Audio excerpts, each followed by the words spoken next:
Your top story, racist comments now seem to be emerging as a trend on social media. Social media has become a breeding ground for racism, it seems. The recent racist and abusive cases exposes the dark and ugly belly of the country. In a fresh incident of a racist post, a Facebook user posted racist comments saying that South Africa is being run by local wildlife. Soon after her post, there was a massive outrage on social media, forcing her to take back her comments and apologize immediately. Well, let's cross over now to my colleague, Yorapetsui Matlobo, who will take us through the posts and the apology as well. Well, let's take a look at this racist comment by Chanel Shisby on Facebook. Now, she says that this is what we get for letting the local wildlife, in brackets monkeys, run the country. She says, we never had any of these problems that we do now.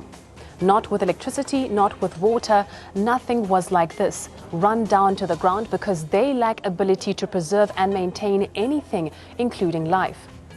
She says not to mention that the population as a whole, regardless of race, breed like flies, knowing they can't afford it. Why doom our children? Now, after this massive outrage on social media, she later apologized, and this was her apology. I would like to issue this humble apology to all whom I have offended by making racist comments that was uncalled for.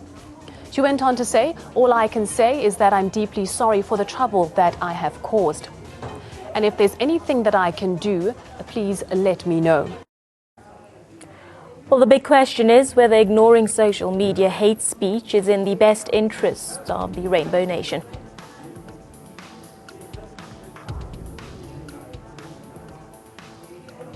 Well, I want to invite our viewers to please call in and share your views or experiences. We love to hear from you here on ANN7.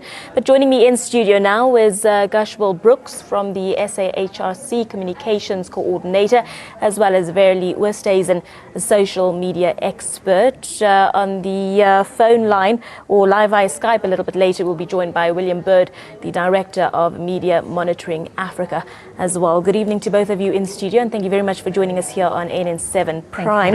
Earlier this afternoon, we had a discussion when we were talking about whether these trends are coming to the fore more and more, or whether we're just noticing and taking note of these sort of trends more now. I think that they actually are coming to the fore more and more. It seems that since the the infamous Penny Sparrow incident a year ago, there seems to be more cases coming to the fore. There definitely are more cases being reported to the South African Human Rights Commission. I don't want to steal my colleague's thunder because he'll know better than me, but it seems that there's definitely an increasing trend of reporting these kind of issues and people going onto social media a lot more and expressing their views, unfortunate as that may be. And Gushwell, can you agree with Verily? Are you getting more and more of these sort of posts on social media reported to the SA? So yes, there's a couple of things that are quite disturbing. Is the fact that there are posts of this nature anyway, and that the number seems to be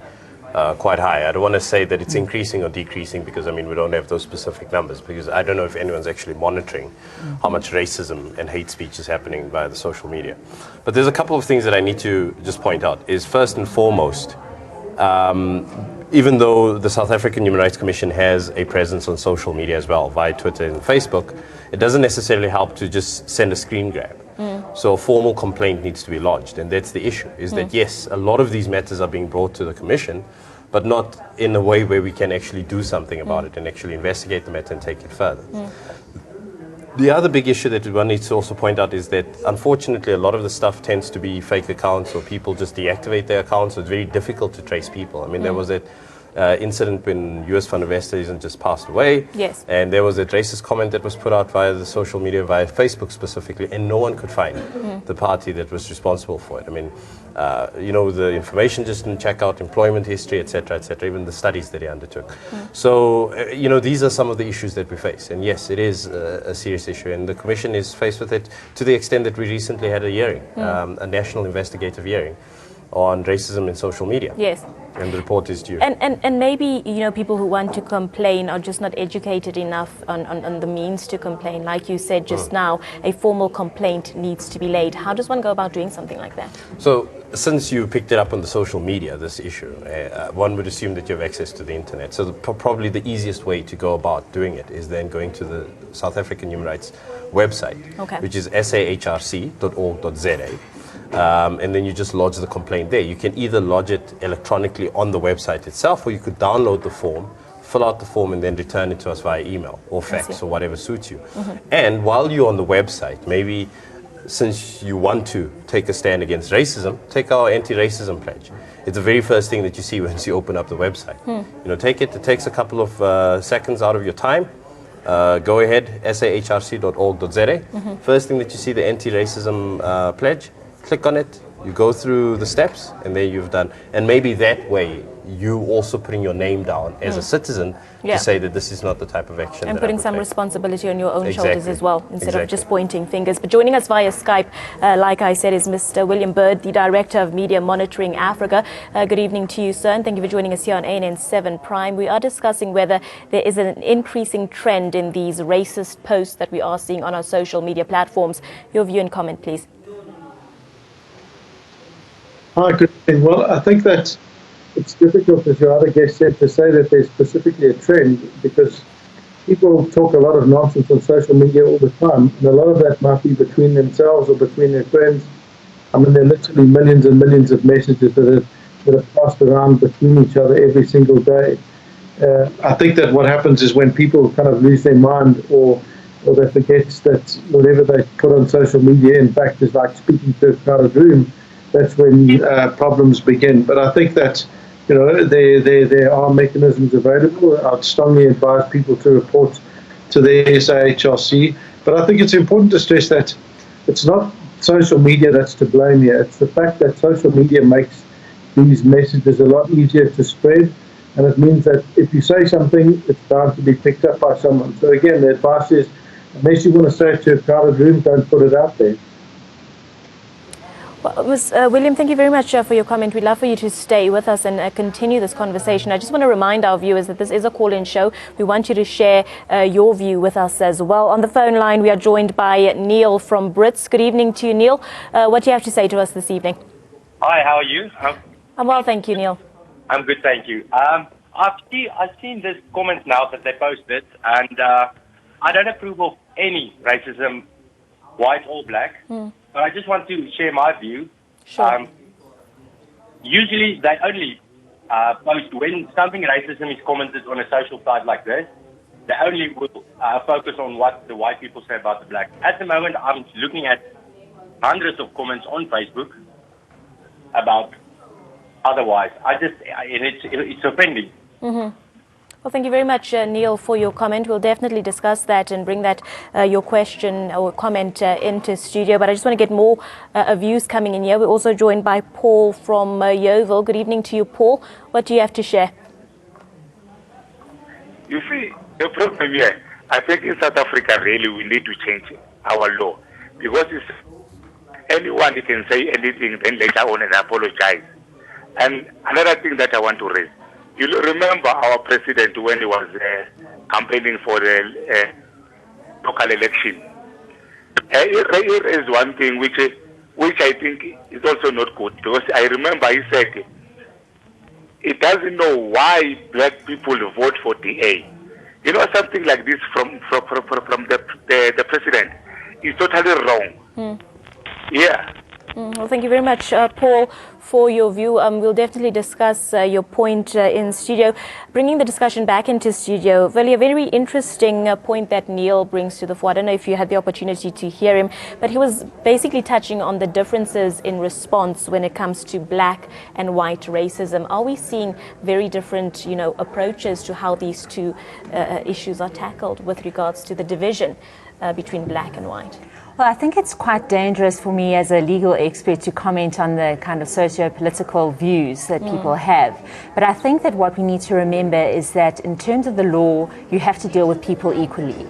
And I think that it's very, very dangerous, especially in social media. It happens a lot, that there is this propensity towards crowd justice.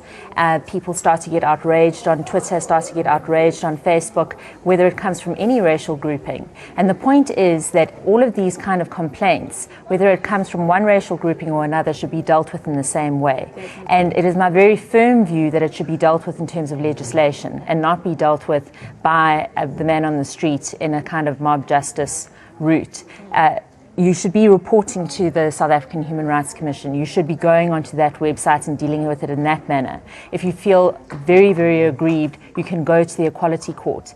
And people need to remember that hate speech is actually defined in legislation. It's all very well and good to get outraged, but you can only action it if you actually are dealing with it in terms of the definition. Mm-hmm. We've got another call on the phone line, Victor from Limpopo. Good evening to you, Victor. Thank you for joining us. Please share with us your view. Thank you. It's my pleasure. Are you ready for me? I am, Victor. Thank you for taking my call. You know, I find it very puzzling. You become a victim in apartheid era, you still become a victim in a so-called democracy. And the very press, they will still tell you what to do. Even our brothers who call them analysts, they still respect the very, I don't want to say another arrogant word, but for the same sake of the devil knows where Jesus is. And at the end of the day, we sympathize with these people for too long. Enough is enough. Even Helen Zille herself, I believe she said, she dished a national party, she went Democratic Party. And now we got a so-called racist GA. There are members calling people by names, monkeys, Obejano, all that crap. And it only comes from the very racist white minority. Majority wake up before it's too late. Thank you very much, Victor. Thank you very much, Victor, for your comment. We appreciate you sharing your views with us. I do apologize for the bad line there to Victor. But Gashwal, let me just come back to you. When we see the likes of Helen Zille, trending on Twitter for something that is perceived to be racist, what sort of image or message do you think that sends to the larger South Africa? Obviously, our leaders have some sort of responsibility to put an end to such behavior. Well, I think it's so prevalent, and I really wouldn't want to comment on that specific case because the South African Human Rights Commission has been approached about it. Okay. And of course, we don't want to find ourselves in a position whereby we're making comment on an issue that we need to investigate fairly. As you mentioned, we need to deal with these matters in a fair manner within the ambit of the law. I think that what the issue is that everyone needs to take responsibility. So whether it's xenophobic statements by political leaders or people that are in a prominent space within their particular communities, whether it be inflammatory comments that incite violence and we shall do this and we shall do that if you approach us. We need to take responsibility, collective responsibility. It's dangerous to put those statements out. And you're very correct in saying that there's clear legislation that tells us what is incitement to violence, what is hate speech, and when should we avoid this. In fact, our constitution already sets it out pretty clearly. And then on top of that, we have other legislation that sets it out. And that is what the South African Human Rights Commission uses. And just to address that question that you asked earlier on about, black versus white, that's an issue that keeps on coming up. We're not bean counters. We're not going to count how many black people we deal with versus how many white people we deal with. We deal with these cases as they come to us, number one. And number two, everyone is equal in the eyes of the law and the Constitution. And the consequences for racism is equally dealt with. It also depends on how the party responds to it, whether the party wants to enter into a conciliatory process. I mean, the social media post that you highlighted earlier on, this person posted something racist and vile, and then subsequently to that apologized. Yes. Now the question is, does this person have to have the book thrown at them? Or do we have the possibility to enter into a conciliatory process to say that, yes, you shouldn't do this type of thing again. However, what you maybe do from this point onwards is that you participate in programs and means to make sure that your actions and the actions of others similar to that get minimized and dealt with. Definitely. Let's bring Mr. William Bird back into the conversation. He is the Director of Media Monitoring Africa. William, just with regards to the questions of the law and regulation, is it time that we start regulating social media in South Africa? So look, we've heard the Minister of State Security make at least a few references to that as an idea.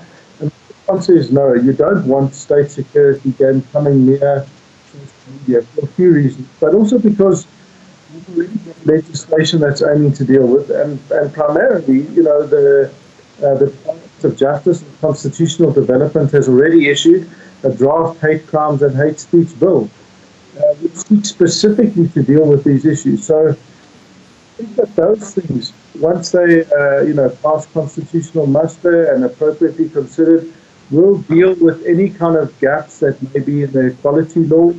And certainly, I don't think that you want to be suggesting that you want to regulate social media in any kind of way more broadly than that. There's a reason these things need to be very finely limited.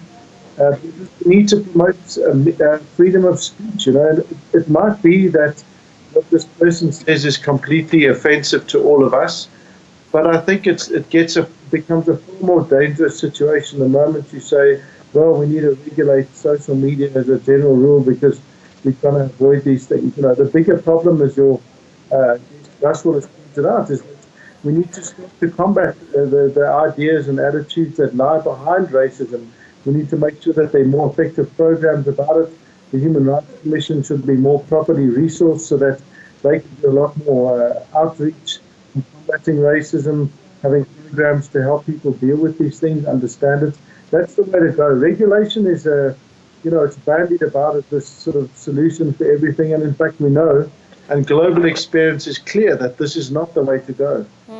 But I just want to ask the same question, to you. Where do you draw the line when it comes to freedom of speech and whether or not it is time for us to start regulating the likes of Facebook, Twitter, Instagram, and so forth? I think that when you start going down that road, it becomes quite a slippery slope. And I think that we need to be careful about a chilling effect on freedom of expression. I understand, obviously, the sensitivities in South Africa. But as my colleague said, in terms of our constitution, there are limitations.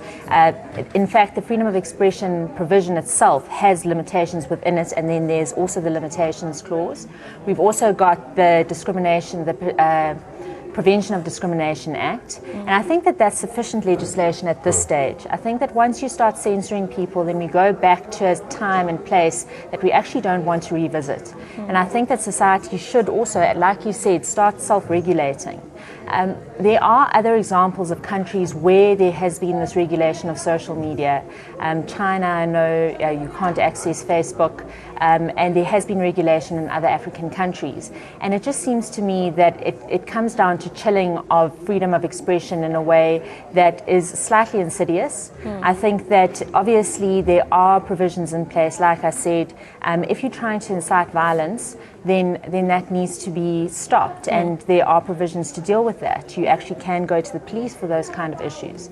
But when you start having to subjectively decide whether something is hate speech or whether something isn't hate speech, it becomes very, very difficult. It does. Because a subjective viewpoint on that from one person or one community to another is going to be very, very different. Kashwal, I want to get your view with regards to the regulation of social media as well, but let's just allow some of our viewers to give us their comments. We are joined by Louis from Cape Town. Good evening to you, Louis. Your view.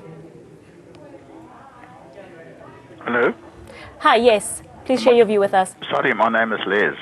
Les, I do apologize. Les from Cape Town, please share your view with us. Well, let me put it to you this way. The gentleman with the long hair, he hit the nail on the head. How so? The two words, accountability and responsibility. You cannot get younger people to be responsible if people in the upper echelon are not behaving themselves and are obeying the rules regarding the Constitution. The Constitution is there for the purpose of guiding us all. The Constitution is there for the purpose of uniting us all, no matter what color. So therefore, if we are united and we stand as one, then we are accountable. Okay? And then further, we are then responsible. And until those two ingredients are brought into the whole scenario, then only can we say forward, because we are addressing the issues as they should be. Accountability and responsibility. We hear you, Correct, Les. ma'am. Thank you very much for your comment. Les from Cape Town, but joining us on the phone line also from Cape Town is Sam. Good evening to you, Sam. What do you want to share with us this evening? Good evening, Abigail. Look here, I just want to greet your channel there. Look here, Abigail, I am from Cape Town, and as a black person, you guys doesn't know what is happening here. You know that I want to tell you that it is very painful. I try to be honest, really. The reality is what the Premier is doing is making more fire on us. We are going through this through every second. And the reality that we feel now, it seems some, I want to underline, some of these whites, they don't really want to change. I don't know how to put it. They've got that hatred to undermine us. And the worst part now, you see now, they use some of my own black brothers and sisters tomorrow to march for their own ideas. The thing is, that's why today they call us what these names that we are monkeys. We are easy to be manipulated. We are very easy, and really this thing is really hurting me. And this, the media is very biased. Even the media doesn't help to solve this, and this is a very serious problem at the grassroots here. Well, thank you very much, Sam. We are really in a big problem. Let me tell you the truth. We hear you, Sam. We hear you, Sam. Thank you very much for sharing your view and your comment. I'm going to bring the discussion back into studio now. Gashwal, I just want to come back to you. You know, there's laws put in place, there's repercussions, but still we are seeing these things come to the fore. I mean, have we found a solution that's actually working, that's actually allowing South Africans to think twice before they press that send or post button? Do we need to do more, or is ignoring this the only solution, really? Well, we can't ignore it. And just picking up from what my colleague said, that I don't also think that the Commission doesn't share the view that further legislating on this issue would necessarily solve the problem either. Because as rightly pointed out, there is already existing legislation in place and people aren't cognizant thereof. And I think that what we need to understand is what is the basis and what was the foundation of building the society that we call South Africa today. Yeah. The 1996 Constitution was built on the 1994 dream, and even preceded that, you know, the dream that preceded that. And it was a non-racial, non-sexist society where, yes, people are different, and we accept each other for our differences, we're equal, and we start crafting a society building forward. So that involves dialogue, that involves a very difficult debate around a lot of issues. And yes, socioeconomic issues come into it, the past comes into it, what is the way forward comes into it, but it's a conversation that we need to start having, as opposed to having it past each other. Because I don't think by referring to people as wildlife via the social media or making other references to other sentient beings for people being on a beach is necessarily going to bring us any closer to each other, let alone solve whatever problem you supposedly have, whatever issue has upset you so much that you say those things. So yes, it's about time that we, and the Commission specifically, participates in processes like that. We hear you. We intervene when needed, and we try to engage people in being able to cross it. Unfortunately, we are running out of time. I just have to take another caller. Nkululeko from Germiston. Good evening to you. What do you have to share with us? Hi, good evening. Good evening. Thank you for taking my call. What I would like to state is that what we're seeing right now, it is the real DA coming alive. You know, and it's exactly what the DA is all about. You know, white people have never really looked at us as anything but animals, and it continuously creeps up. And as you can see, that the DA is failing to deal with people that are showing us that they view us animals. You go to a mall, and the minute you walk into a lift white people who clutch their bags because to them we are criminals. We're not supposed to be in the same lift as them. You know, we can talk as much as we want, but the perception when they have their prize is that black people are as good as animals that sit with their pigs, and we don't deserve to be in the same standard as they are. You know, and that's the makeup of what the DA is all about. Well, thank you very much, Nkululeko, for sharing your views with us. We appreciate you talking to us. But unfortunately, we have run out of time. This is a conversation that can continue for the entire evening, but we have run out of time here on ANN7 Prime. You are more than welcome to still share your view with us on social media. At ANN7 TV is our Twitter handle. I just want to thank all of our guests, Mr. Gashwal Brooks from the SAHRC Communications Coordinator, as well as Verley Oosthuizen, a social media expert. And via Skype, we were joined by Mr. William Bird, the Director of Media Monitoring Africa. Thank you to all of you, and thank you for speaking to us here on ANN7 Prime. And with that said, it's time for a quick break. More conversations and discussions after this. Stay with us here on ANN7 Prime.